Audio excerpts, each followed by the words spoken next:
Sakura, look at all these Christmas displays. The retailers are really going all out this year, aren't they?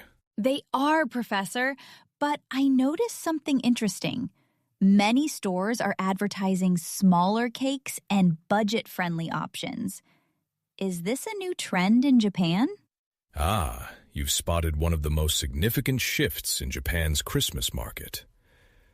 The data shows that Christmas budgets in 2024 dropped by about 30% compared to the previous year.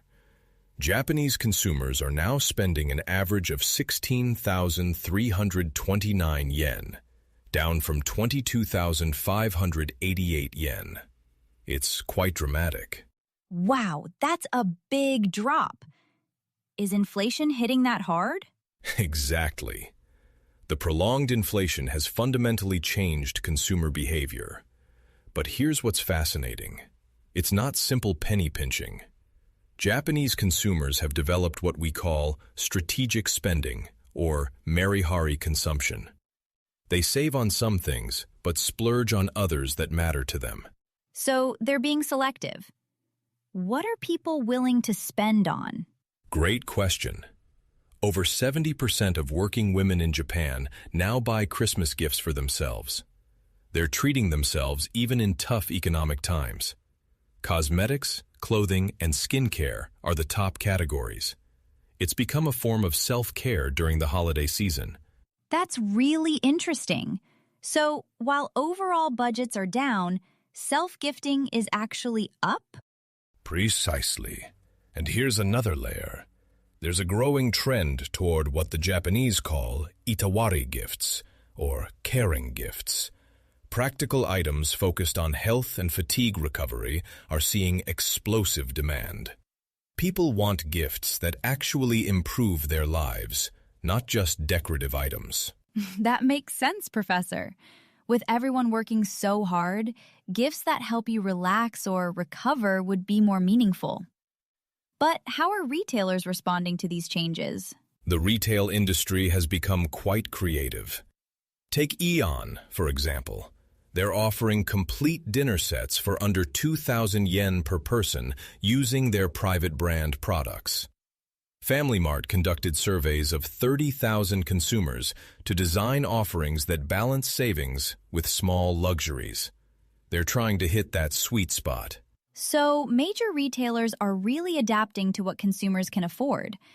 Are smaller businesses doing the same? Absolutely.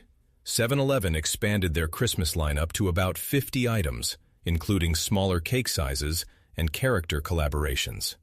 The key is offering multiple price points so different consumers can find something that fits their budget. It's not about cheap products, it's about value at every price level. I've been noticing more online shopping for Christmas, too. Is that part of the trend? You're very observant, Sakura.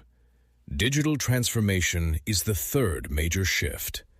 Over 82% of Japanese consumers now use e-commerce sites for seasonal event shopping. The pandemic accelerated this trend, but it's clearly here to stay. In the toy industry, for instance, the e-commerce penetration rate is now around 30% for Christmas shopping. That's huge! But, Professor, I still see lots of people shopping in physical stores. Are they doing both? Excellent observation. What we're seeing is true omni-channel behavior. About 60% shop in physical stores, while 55% shop online. Many people do both. They might research online, check reviews, and then buy in store, or vice versa. And there's another digital innovation: social gifting platforms. Social gifting? You mean sending gifts through messaging apps? Exactly. You can send someone a gift via line without even knowing their address. They input their own shipping information. It's convenient and removes the awkwardness of asking for addresses. These platforms saw explosive growth during Christmas season. That's so clever. It really fits modern communication styles. But, Professor, with all these changes, lower budgets, self-gifting, online shopping, what does this mean for Japan's economy?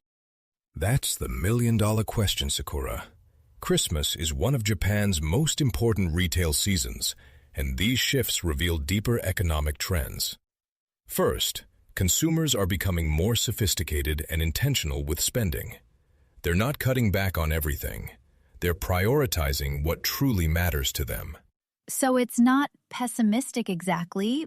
People are just being smarter? Precisely. Second, we're seeing a shift from material consumption to experiential consumption. Younger consumers especially prefer experiences over things. About 34% said they'd rather receive activity-based gifts than physical items.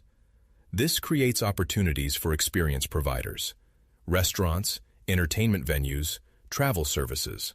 I can see that. A nice dinner or concert memory might mean more than another sweater. What about the retailers, though? Are they struggling? The smart ones are adapting.